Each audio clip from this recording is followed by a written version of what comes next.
Hi, Swedish Valhund community. Today I'm going to do a test breeding for you guys. But first I want to go up to our breed comparisons and discuss the findings that we've had for your breed. So if you've read our summary, you guys have been found to have very depleted genetics as a breed, the lowest amount of alleles and DLA types that yet have been found in a breed.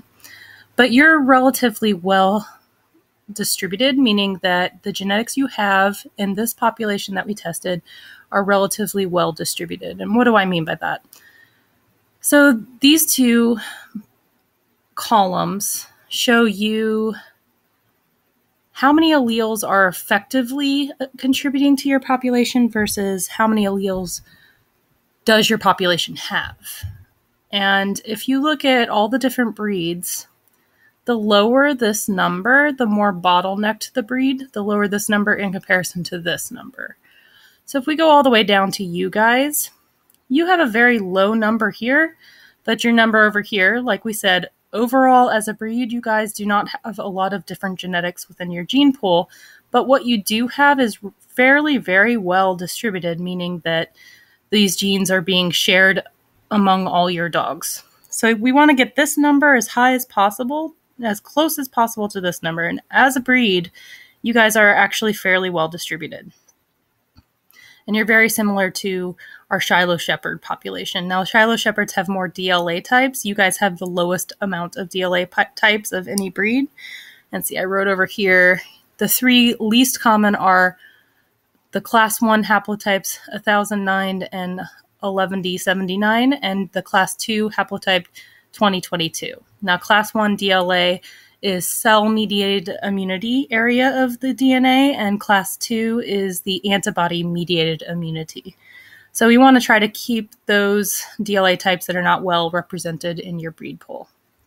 So I just wanted to say you guys have done a very good job. So if you go down here to allele comparison, this gives us our OI numbers, and the higher the OI number for a breed, the better distributed. And your average OI is 0.43, which means that your genes are fairly well distributed. Breeds that are below 0.3 tend to have bottlenecks in their breeds. Now, as we sample more of your breed, we may find that there's a bottleneck within your breed, but the sample that you guys sent, because we wanted a diverse sample in order to capture a picture of your diversity in your gene pool, showed that the sample we have currently is well distributed. Okay, so now on to the test breeding part of this video. And sorry, that was kind of in depth, but I wanted to demonstrate the differences between different breeds. Okay, so I'm just going to take the first two people who offered. I'm going to try to do another test breeding using our breed reps dogs, just as a thank you to her, Michelle, and applause to Michelle for all of her hard work. But the first dog I'm going to search is Thorjakker. You can just search partial parts of a name in order to find dogs, so I'm just going to search this first part of the name. Now, if I butcher anybody's dog's names, I'm so sorry. I try my best. Okay, so I'm going to click on this guy. Thorjakker Hundi Homnelvik. Again, sorry if I butcher names. This is going to take me to his profile. And if he's had any updates done, whoop, here's his picture. Good job adding a picture. So you guys all with your free trials can add pictures to all your dogs, and that way people can see what they're looking at for a potential stud. So this is a stud. You can see his sire and dam names, his date of birth, registration number. Now, if the owner had chosen, they could also add their name to this public profile as the owner. Genetics, this is what we get from your certificate, and Better Bred will do this analysis for free for anybody. They won't have access to breeding tools, but they'll get this free analysis. So let's go through this. These are some of the more common DLA types. They have the same class 2 DLA type, but a different class 1 DLA type. And these don't necessarily mean anything good or bad. They're just an indication of what genes are in the immune system in that region. Very few DLA types are actually associated with disease. So we recommend, when all else is equal, to try to breed for heterozygous or 2 different copies of these in your puppies, but it's not the most important thing. His outlier index. This is very high in comparison to your breed, which means he probably has more neutral or uncommon genetics. in the area or the alleles that we've sampled in comparison to your breed average. So he has something to contribute in that way. He's also highly unrelated to the population in our database. That's what AGR is. So outlier index tells you how typical or atypical a dog is. So the higher it is, the less typical the dog for the breed. Average genetic relatedness tells you how closely related your dog is to the other dogs in the database. So the more negative it is, the less related to other dogs. IR. Now this dog is relatively inbred. More positive IR would mean that he is more inbred. A more negative IR would mean he's more outbred. Now, because he is inbred, it'll be easy to make his puppies be outbred because he's so unrelated to other dogs in this database. So it'll be really easy to drop that IR for the next generation. HL is another measurement for inbreeding. So the higher this is, it's essentially how or a percentage almost. So he's about 40%. It would kind of associate with COI. So the higher this is, the more inbred. And we don't talk about this as much because we rely more on OI. And then percent of the dogs unrelated is unrelated to 80% of the dogs in the database. Now, if the breeder has added health information, that'll show up here. And temperament shows up here. Ralph is a lovely boy, really happy and eager to please. He lives with my sister, her husband, and their 2 children as a much-loved family pet, lightly shown as his KC stud book, has his KC stud book number.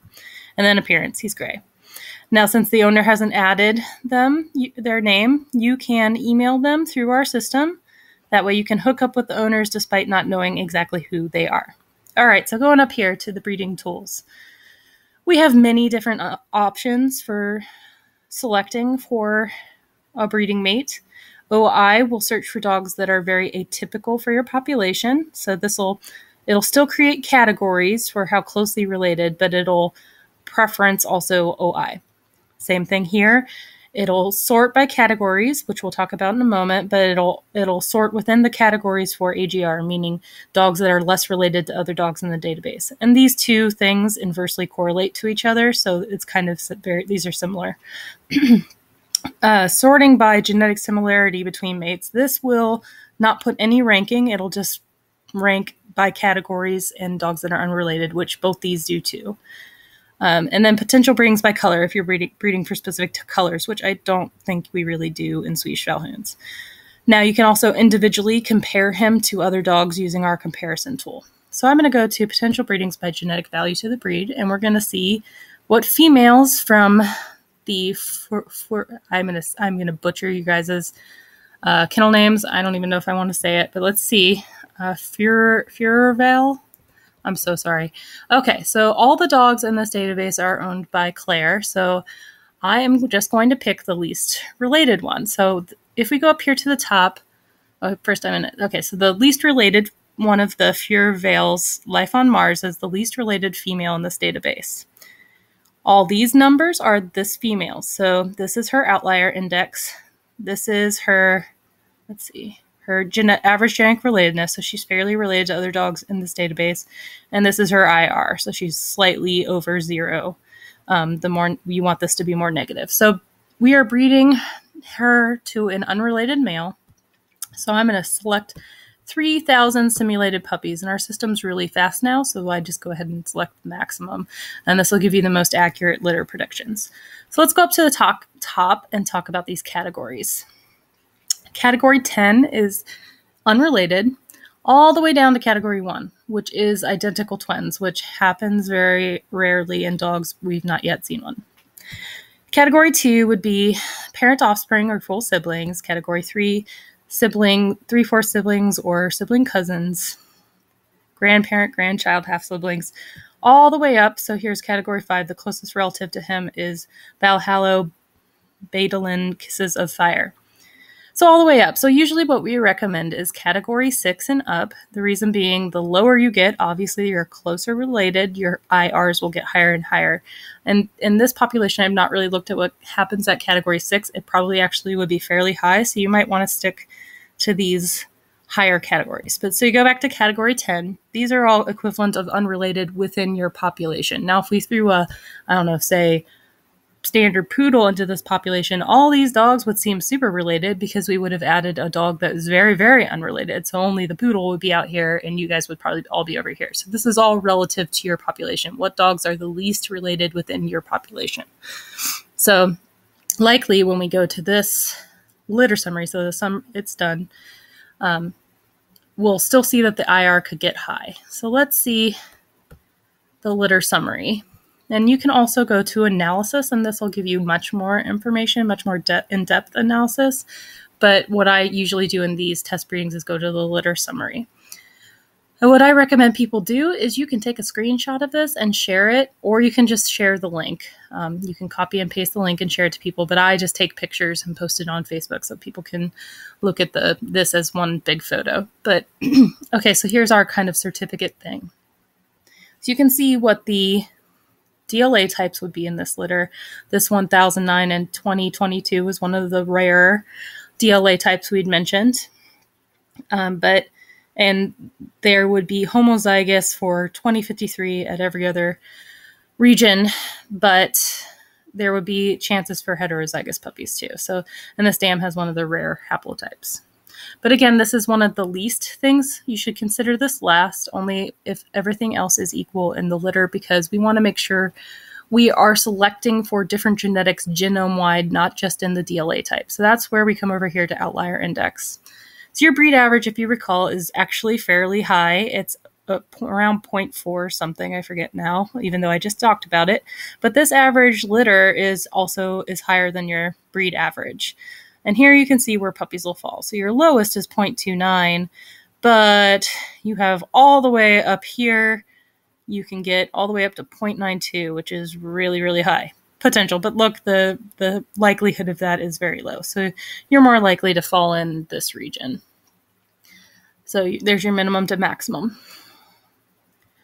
Okay, so over here, this is the inbreeding measurement. What you want is for the majority of your litter to fall at or below 0. Anything above 0.15 would be considered fairly inbred, and this litter mostly falls below 0.15. So I would say, on paper, this litter is a pretty good litter. Now, obviously, I do not know the breed phenotype, structure, drive, health testing, etc., etc. So that is up to you as the experts in your breed to realize or know what quantifies a breeding as a good breeding. But on paper, this is one that I would think would be pretty good. Okay, well, this is my first test breeding demonstration I'm doing for you all. You can feel free to ask any questions. Hopefully, I didn't talk too fast, and hopefully this was informative. Thank you for watching.